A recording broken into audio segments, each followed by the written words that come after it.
The fluorescent lights hummed overhead like a mechanical prayer, casting shadows across faces that had learned to hope quietly. Natalie's fingers trembled as they intertwined with Chris's, her wedding ring catching the sterile light. 5 years. 5 years of negative tests, empty cribs, and dreams that felt like cruel jokes. Patterson, she whispered to herself, practicing the sound of her name being called. Around them, other couples sat in the same desperate silence, each clutching their own fragile hopes.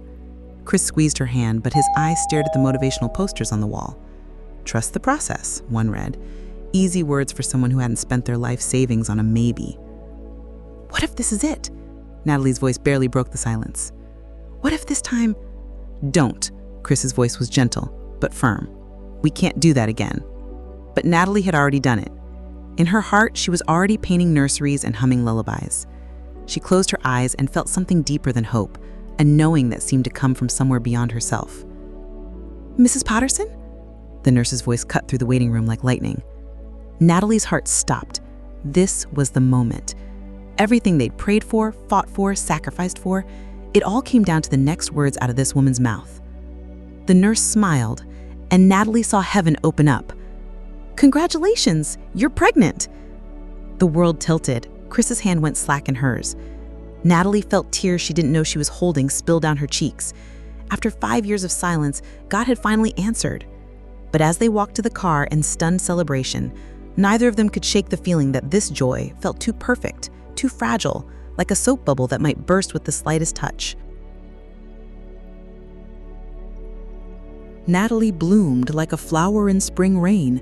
Every morning sickness wave, every tender moment, every flutter in her belly felt like a love letter from heaven.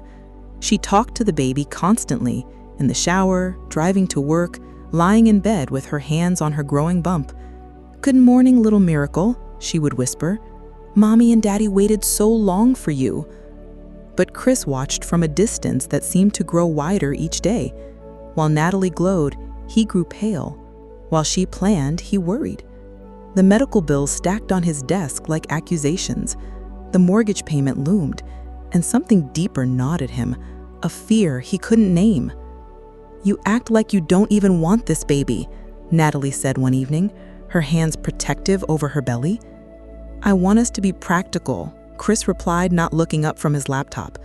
"We can't afford to get our hopes up just to have them crushed again." "Our hopes? This isn't hope, Chris. This is our child."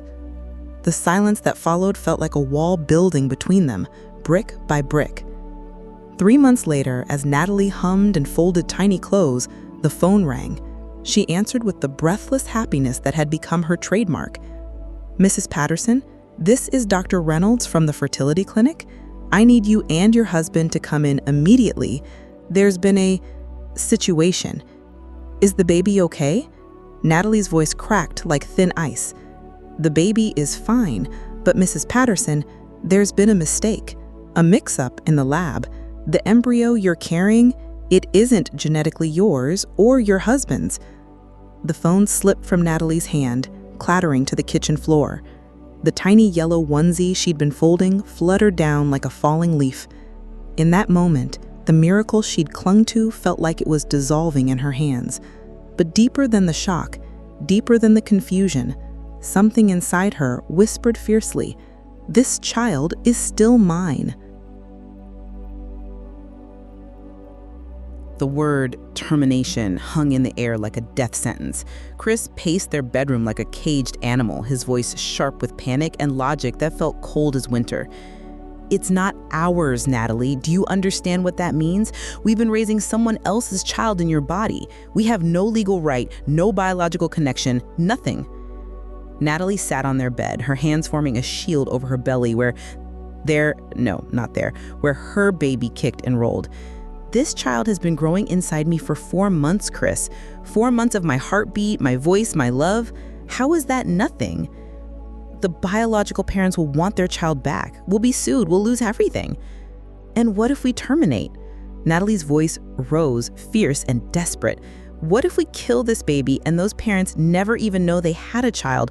What if this is exactly where this baby is supposed to be?" Chris stared at her like she'd spoken a foreign language. "You're not thinking clearly. This is emotion talking, not logic." Maybe logic isn't enough anymore. Natalie stood, her pregnancy making her movement slower, but her determination blazing brighter. Maybe sometimes you have to trust that something bigger than logic is at work. God? Chris's laugh was bitter. The same God who let us suffer for 5 years, the same God who played this cruel joke on us? Chris said. Natalie looked hurt and responded, the same God who put this baby in my arms when everyone else said it was impossible. They stared at each other across a chasm that seemed to widen with every breath. Chris saw a woman driven by maternal instinct and false hope. Natalie saw a man who'd forgotten how to believe in miracles. That night, they slept in the same bed but felt like strangers. Natalie's hand rested on her belly, feeling the baby's gentle movements, while Chris lay rigid beside her, staring at the ceiling. I can't do this, he whispered into the darkness. I can't pretend this isn't happening. Natalie's tears fell silently onto her pillow. Then don't pretend, but don't ask me to stop loving this child. By morning, Chris's side of the bed was cold and empty. The house echoed differently without Chris's footsteps. Every creak of the floorboards, every tick of the clock seemed amplified in the silence he'd left behind. Natalie moved through the rooms like a ghost of her former self, her growing belly the only proof that life was still creating itself inside her. The divorce papers came on a Tuesday. Chris wanted a clean break, no custody rights, no financial obligations. Since it's not legally our child, his lawyer had explained with clinical detachment. But Tuesday nights, Natalie discovered, were perfect for talking to God. She'd sit in the nursery she'd painted yellow, gender neutral, and full of hope, with her hands on her belly and speak into the silence. I don't understand your plan, she'd whisper, but I trust it. This baby is a gift, even if no one else can see it. The baby responded to her voice now, kicking when she sang, settling when she read aloud. At night, when loneliness threatened to swallow her whole, she'd feel those tiny movements and remember she wasn't really alone. Her mother called less and less. Her friends offered sympathy but couldn't hide their confusion. Who chooses to raise a child that isn't biologically theirs when the father walks away? But Natalie had stopped trying to explain what lived deeper than biology, deeper than logic. The contractions started on a Sunday evening, fierce and demanding. Alone in the hospital room, Natalie gripped the bed rails and breathed through each wave of pain. No husband's hand to hold, no family waiting in the hall, just her and the baby fighting together to bring life into the world. Almost there, the nurse encouraged. One more push. And then, in a moment that felt like the whole universe shifting, he was here. 7 pounds, 2 ounces of perfection. Dark hair, tiny fists, and lungs that announced his arrival with indignant authority. "Hello, baby," Natalie whispered, tears streaming down her face as they placed him on her chest. "I'm your mama. I waited so long for you." In that moment, every abandoned dream crystallized into this single truth. Love doesn't require DNA. It only requires a heart willing to say yes. 5 years painted themselves in finger paint smudges and bedtime stories, in scraped knees kissed better, and Christmas mornings filled with wonder. Natalie and little Lawrence created their own universe, a world where love was the only currency that mattered. "Mama, why don't I have a daddy like Tommy?" Lawrence asked one evening, his 5-year-old logic trying to organize his world into neat categories. Natalie pulled him closer on the reading chair, breathing in the sweet scent of his shampooed hair. "Because God had a special plan for us. Sometimes families look different than other families, but they're still perfect." "Like puzzle pieces?" "Exactly like puzzle pieces. We fit together perfectly." Lawrence was everything Chris had been afraid to hope for, and more. His laugh could cure any bad day. His endless questions turned mundane moments into adventures. His hugs were medicine for every wound Natalie carried. She'd built a life around his needs, work from home when possible, careful budgeting, a circle of other single mothers who understood the beautiful exhaustion of doing it all alone. The biological parents had never materialized, never claimed him. Lawrence was hers in every way that mattered. Some evenings, watching him color at the kitchen table, Natalie would think about Chris and wonder if he ever regretted walking away. But the wondering never lasted long. Lawrence would show him his latest masterpiece, usually featuring them holding hands under a rainbow, and she'd remember that sometimes God's greatest gifts come in unexpected packages. "I love you to the moon and back," she'd tell him every night.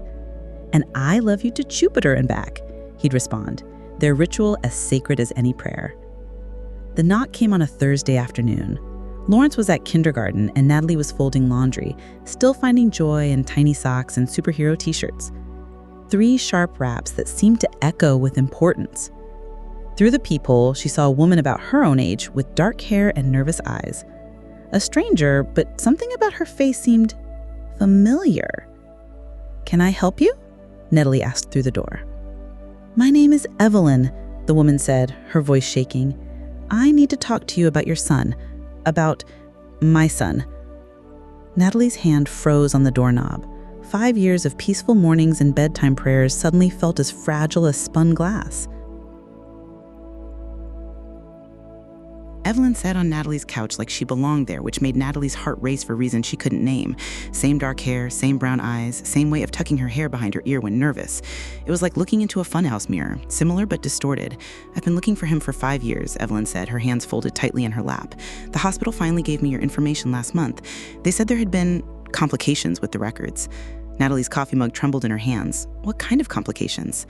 "My embryo, mine and my husband's, was implanted in you by mistake. The son you've been raising, he's biologically mine." The words hit like physical blows. Natalie set down her mug before she could drop it. "That's impossible. Lawrence is my son." "I know this is hard to hear," Evelyn pulled out a manila folder thick with medical documents. "I have the DNA records from the hospital, the lab reports, everything. There's no question." Natalie's world tilted sideways. She thought of Lawrence's laugh, his small hand in hers, 5 years of bedtime stories and scraped knees. "Even if what you're saying is true, Lawrence has been my son since birth. I'm the only mother he's ever known. And I'm the mother who never got to know him," Evelyn's voice broke. "Do you know what it's like to lose a child before you ever hold them? To think your baby is gone forever?" They stared at each other across the coffee table, 2 mothers with equal claims and broken hearts. Natalie saw her own pain reflected in Evelyn's eyes, the desperate love of a woman who would do anything for her child. "What do you want?" Natalie whispered. "I want to know my son. I want him to know he has a biological mother who loves him. And I want..." Evelyn's voice cracked. "I want what was taken from me." "He's not something to be taken," Natalie said fiercely. "He's a little boy who knows nothing about this. He has a life, friends, routines. You can't just show up and what? Disrupt the life you built with my child?" The accusation hung between them like a blade. But as Natalie looked at Evelyn really looked, something strange stirred in her memory. The shape of her nose, the way she gestured when upset, even the cadence of her voice seemed hauntingly familiar. "There's something else," Evelyn said quietly. "After the mix-up, my husband and I tried for 5 more years to have another child. Every treatment, every procedure, nothing worked. This little boy might be the only child I ever have." Natalie felt her heart break for this stranger who was somehow not a stranger at all. 2 women both desperate for the same child, both carrying wounds that might never heal. "I need time," Natalie said finally. "Lawrence needs time. This isn't just about what we want. It's about what's best for him." Evelyn nodded, tears streaming down her face. "I've waited 5 years. I can wait a little longer, but Natalie, I'm not going away. He's my blood." As Evelyn left, Natalie stood at the window watching her walk to her car. Something deep inside her whispered that this woman's arrival wasn't a coincidence. It was the next piece of a puzzle she was only beginning to understand. 3 days of sleepless nights led Natalie to an impossible decision. She called Evelyn and asked her to meet at the park where Lawrence played every afternoon. If this woman was going to be part of their lives, she needed to see who Lawrence really was, not just biological material, but a living, breathing, laughing little boy.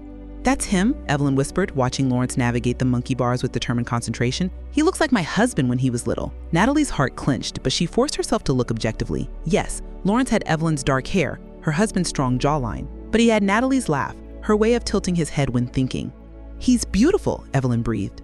"He's everything," Natalie replied simply. They sat on the bench in awkward silence, 2 mothers watching the same child with different histories of love. Lawrence waved at Natalie, his gap-toothed grin bright as sunshine, and ran over. "Mama, who's this?" he asked with 5-year-old directness. "This is Evelyn," Natalie said carefully. "She's a friend." "Hi, Lawrence," Evelyn said, her voice thick with emotion. "I've heard so much about you." Lawrence studied her with the intense scrutiny children reserve for new adults. "You look like my mama," he said suddenly, "but different, like twins, but not twins." The observation hit both women like lightning. They turned to look at each other with new eyes, seeing past the emotional chaos to the physical similarities that went deeper than coincidence. "Where were you born?" Evelyn asked quietly. "St. Mary's Hospital, December 15th, 1990, but I was adopted when I was 3 days old." Evelyn's face went white. "I was born December 15th, 1990, at St. Mary, and I was adopted too, but..." She stopped, pulling out her phone with shaking hands. My adoption papers said I had a twin sister, but she was placed with a different family. I never knew her name. The playground sounds, children laughing, swings creaking, mothers chatting, faded to nothing. Natalie felt the earth shift beneath her feet as impossible became inevitable. "Show me your birth certificate," Evelyn whispered. They spread the documents on the picnic table like archaeologists uncovering ancient secrets. Same hospital, same date, same birth mother's name, Jennifer Winters. 2 twin girls, separated at birth, placed with different families through different agencies. "Oh my God," Natalie breathed. "You're my sister. And you're raising my biological son," Evelyn said, tears streaming. "And I spent 5 years thinking my child was lost forever, never knowing he was safe with my own blood." Lawrence looked up from the sandbox, sensing the shift in energy. "Mama, why are you crying?" Natalie knelt down, pulling him close. "Sometimes, honey, people cry because they're happy, really, really happy. Like when you found me? Exactly like that." As Lawrence ran back to play, the sisters, no longer strangers, sat in stunned silence. The mix-up wasn't a mistake, it was a miracle. God hadn't played a cruel joke. He'd orchestrated the most beautiful reunion in the most unexpected way. The coffee shop buzzed with ordinary Tuesday afternoon life while 2 sisters sat across from each other, rewriting the story of their entire existence. Natalie held Evelyn's hands, hands that felt familiar in a way that transcended memory, while their shared history spilled out between them. "I always felt like something was missing," Evelyn said, tears flowing freely. "Even with a loving adoptive family, even when I got married, there was this empty space inside me. I thought having a baby would fill it. And I felt the same way," Natalie whispered, "like I was searching for someone without knowing who, like there was supposed to be another person in my life." They compared stories. Evelyn raised in Boston, Natalie in Philadelphia. Evelyn became a teacher, Natalie a social worker, both choosing careers that helped children. Evelyn married her college sweetheart, Natalie married Chris. Both struggled with infertility for the exact same number of years. "It's like we lived parallel lives," Evelyn marveled. "Same struggles, same timing, same heartbreak, until God decided to bring us together through Lawrence." They sat in silence, letting the magnitude of divine orchestration settle over them. A hospital mix-up that seemed tragic was actually the thread that would weave their broken family back together. "I need to ask you something, and I need you to tell me the truth." Natalie nodded. "If you had known Lawrence wasn't biologically yours from the beginning, would you still have carried him? Would you still have loved him the same way?" Natalie didn't hesitate. "From the moment I felt him move inside me, he was mine. DNA doesn't make a mother, love does. I would have carried him and loved him exactly the same." Evelyn's face crumpled with relief and gratitude. "And I need you to know, I don't want to take him from you. You're the only mother he's ever known. You gave him life, you raised him, you made him the beautiful boy he is. I just want to be part of his story, part of your story. Our story," Natalie corrected gently, "because that's what we are now, family." They talked until the coffee shop closed, planning a future that seemed impossible an hour earlier. Evelyn would move closer, become Aunt Evelyn first, then gradually let Lawrence know the truth when he was old enough to understand. They would share holidays, birthdays, bedtime stories. Lawrence would have 2 mothers who loved him, 2 families who wanted him, twice the blessing he'd started with. "You know what the most amazing part is?" Natalie said as they walked to their cars. "Chris left because he said the baby wasn't really ours, but God knew. This baby was bringing me back to family I never knew I'd lost. Maybe Chris leaving wasn't the tragedy. Maybe it was making room for something better." That night, as Natalie tucked Lawrence into bed, she told him the first part of their new story. "Remember the lady from the park, Evelyn? She's going to be spending more time with us. She's family." "Like a grandma?" "More like an aunt, a very special aunt who loves you very much." Lawrence considered this with 5-year-old wisdom. "Will she read me stories too?" "I think she would love to read you stories." "Good," Lawrence said, settling into his pillow. "I like having more people love me." As Natalie turned off his light, she realized that Lawrence had just summed up the entire miracle in one simple sentence: more love. That's what God's plan had always been about. 2 years painted a masterpiece of what family could look like when love refused to follow traditional blueprints. Lawrence, now 7, had 2 birthday parties, one with Mama Natalie and one with Aunt Evelyn and Uncle Mark, who had flown in from Boston the day after learning about Lawrence's existence. He had twice the Christmas presents, twice the bedtime stories, and twice the people cheering at his soccer games. The neighborhood had initially whispered, 2 women raising 1 child, sisters who found each other through a medical mix-up.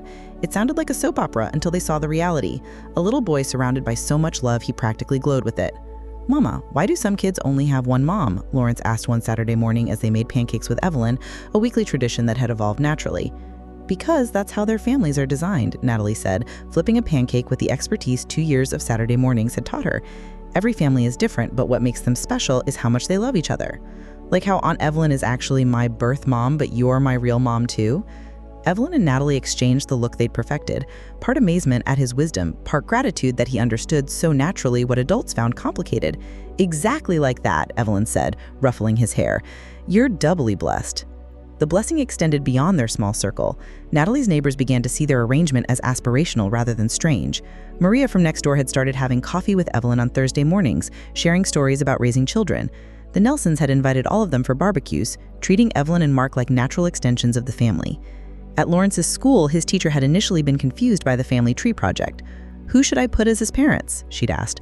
"All of us," Lawrence had said with 7-year-old confidence. "My family just has more branches." His presentation had become legendary at Jefferson Elementary, not as the kid with the weird family situation, but as the kid who showed everyone that families could be bigger, more creative, and more beautiful than they'd imagined. Chris had called once, 2 years after Lawrence's birth, drunk and rambling about regrets.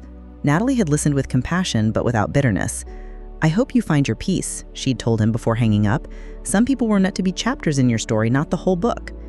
Now, watching Lawrence build a blanket fort with Evelyn while Mark read the instructions for assembling a new toy, Natalie marveled at God's artistry. Every heartbreak, every closed door, every moment that had seemed cruel or senseless had been a brushstroke in a masterpiece she never could have imagined. "You know what I realized?" Evelyn said that evening as they cleaned up after Lawrence's bedtime. "We spent our whole lives feeling incomplete, like we were missing something, but we weren't missing someone, we were missing each other. And Lawrence was the bridge that brought us home." They stood in the kitchen that had become both of theirs, surrounded by evidence of shared life. Lawrence's artwork on the refrigerator, 2 sets of car keys by the door, family photos that included all the faces that mattered. Outside, the neighborhood settled into evening routines behind lit windows, each family writing their own story of love. But inside this house, where 3 hearts had found their way to each other through the most impossible circumstances, Natalie knew they had something extraordinary. God hadn't given her the family she had prayed for. He gave her the family she didn't know she needed, one written not by blood alone, but by divine love that refused to be limited by biology, convention, or human understanding. As Natalie turned off the lights and headed upstairs, she paused at Lawrence's door. He was fast asleep, one arm flung over his stuffed elephant, the other clutching the bedtime story Evelyn had read him, a tale about puzzle pieces finding their perfect fit. "When love writes the story," she whispered into the darkness, "even mistakes become miracles."